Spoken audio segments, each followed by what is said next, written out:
Hello, I'm Jo Humphreys and I'm a music therapist based in Swansea. I'm employed by Nordoff Robbins, which is the largest independent music therapy charity in the UK.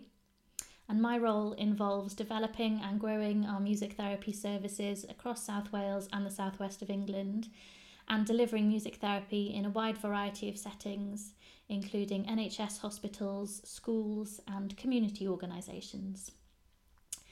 This presentation is going to focus on a project which I delivered in collaboration with the Wallich, Wales's leading homelessness charity.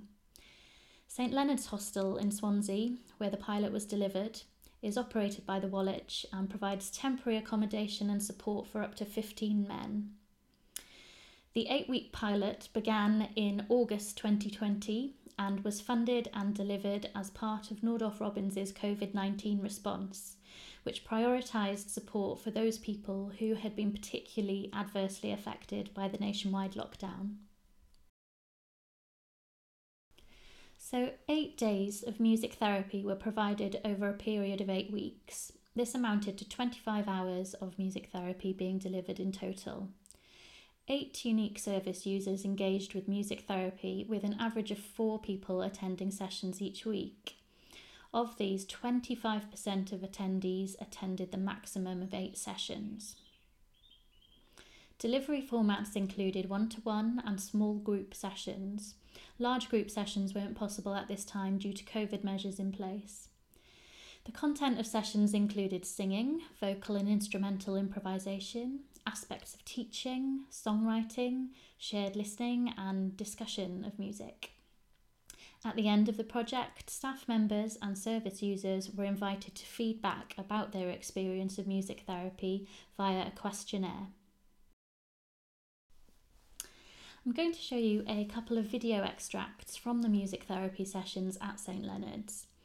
I routinely record my sessions as part of my music therapy practice, which allows for really detailed and close listening back and reflecting, and enables me to plan ahead for future sessions.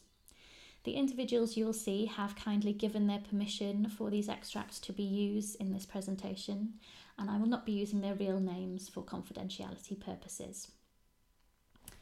So the first extract you will see comes from my work with a man I'll call Johnny. Johnny is 29 years old and has a history of drug and alcohol misuse, anxiety and self-harm. He's being supported by the hostel to develop skills for independent living and receiving treatment for alcohol addiction. He is passionate about music and engaged enthusiastically with music therapy since it was introduced at the hostel. In the extract, he has brought some original lyrics, which he's written independently outside of the session. This is the first time he's sharing these lyrics with anyone else, and before we begin, he tells me he feels nervous, but he asks me to provide a piano accompaniment for him to rap over. I offer a simple 3-chord piano riff, which repeats as he raps the verses and then sings the chorus. I've never heard him sing before and get very excited by this, but also try to encourage him to stay in the music by repeating the chorus and by offering a musical celebration of his singing with a piano interlude. A steady pulse and the same harmonic sequence is maintained throughout. His focus at the beginning of the extract and then his delight at my reaction, both musical and verbal, is clear to see. And at the end he says, "That was awesome." His lyrics, as you'll hear, describe a painful reality, yet this feels like a hugely positive and valuable moment of musical and human connection between us. Sometimes I want to run away and hide, sick of pretending to be a tough guy and just feeling so broken inside. I'm seriously losing this fight. The end is near and it's in my sights. It's looking so beautiful through these eyes. Are we put here just to die? As if being alive isn't the point of life, it's just a competition with no prize. So why would I want a future when it's not right? And if I believed in God, I'd probably pray, asking for the strength to change my ways and give me a light to avoid the day, to forgive my sins, take away my pain. There's a man in the clouds and I can't be safe from this dark lonely road that I have paved. Burnt down every single bridge I made, I'm just a little monster rolling in my cave. Could end it all tonight with one move of a blade. Seriously thought I'd be a different man at this age. Passed away at times, but I just can't change. I really don't think I'm gonna make it. I'll be another victim of my own self-hatred. No sounds all I'm doing is complaining. Just trying to say what it's like to have a heart that won't stop breaking.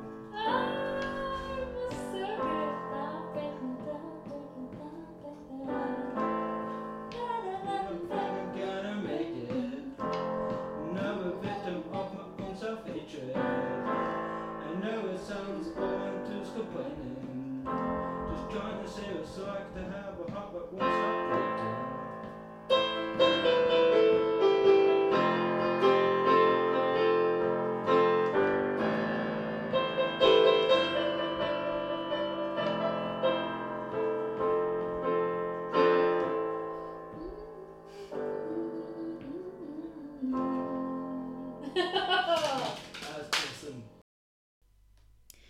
Using a musical frame in this way allows Johnny to express some difficult thoughts, and the shared nature of our musical interaction offers him a vital experience of companionship.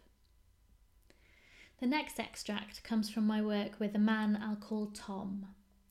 Tom has faced many challenges in his life. He has been in prison and is currently being treated for a heroin addiction.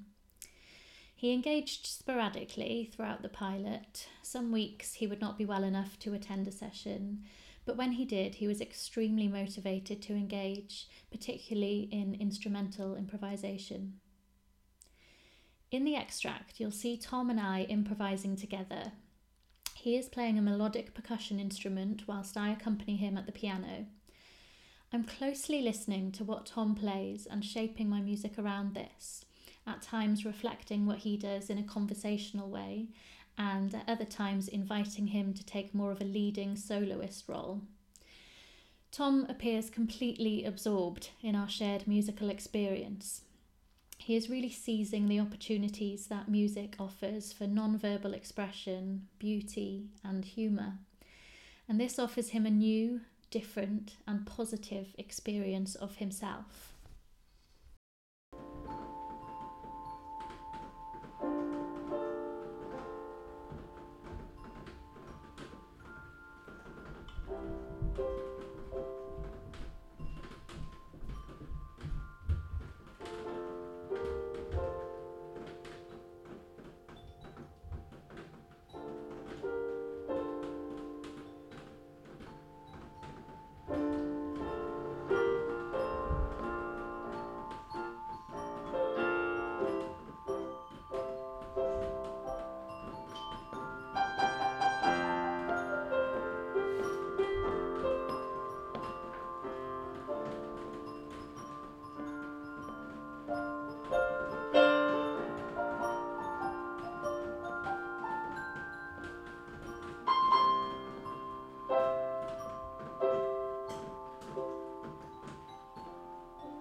there. Yeah, there you go.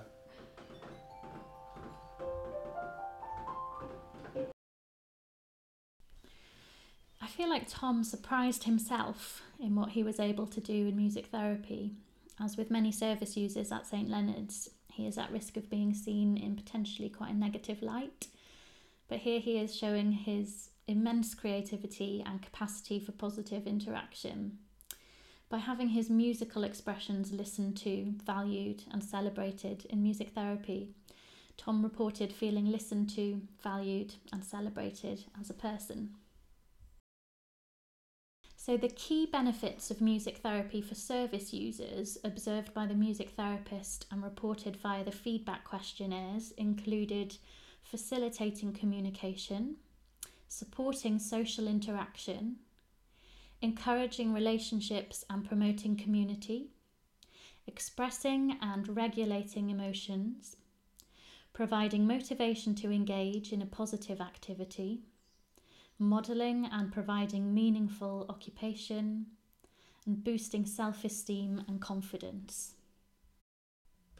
The key benefits of music therapy for staff, observed by the music therapist and reported via the feedback questionnaires, included promoting a positive and enthusiastic approach, encouraging close listening, respecting and valuing of service users' contributions, modelling different ways of engaging and communicating, allowing staff and volunteers to see service users' capabilities and potential, and empowering staff and volunteers to use their own musical skills with confidence.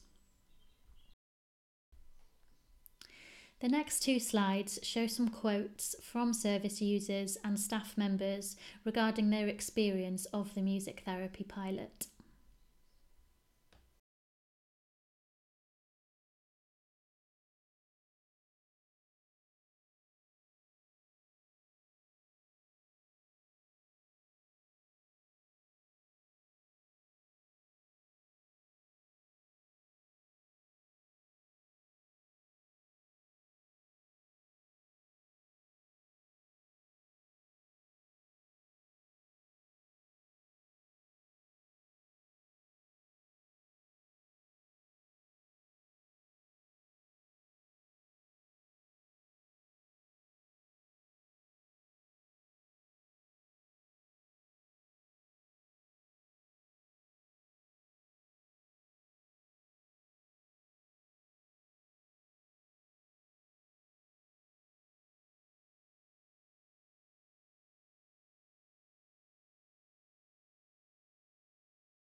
So the music therapy pilot project at St Leonard's was really well received.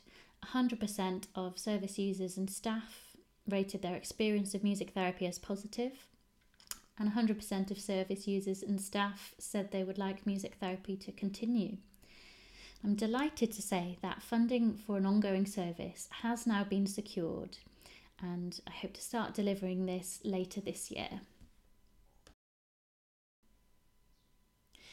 People experiencing homelessness are often faced with other challenges, including poor physical and mental health, trauma, complex life circumstances, difficulties with substance misuse and addiction, and social isolation. Music therapy can offer support in all of these areas. As music therapists, we're trained to listen in great detail and to tune into each movement, reaction, and expression of the people that we're working with, adapting our approach and the music we play to skillfully unlock potential and inspire positive emotions and interactions.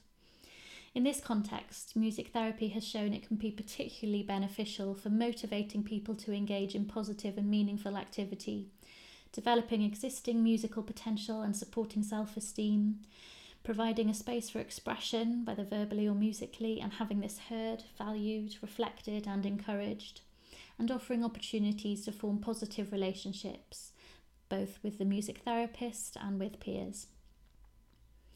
I hope you've enjoyed this brief insight into music therapy with people experiencing homelessness. Thank you for listening.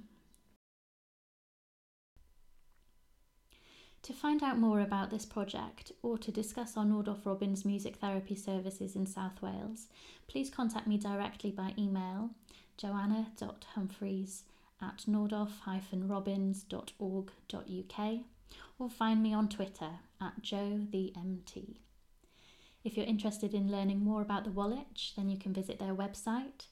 And if you'd like to hear more about Nordoff Robbins music therapy across the UK, please visit our website.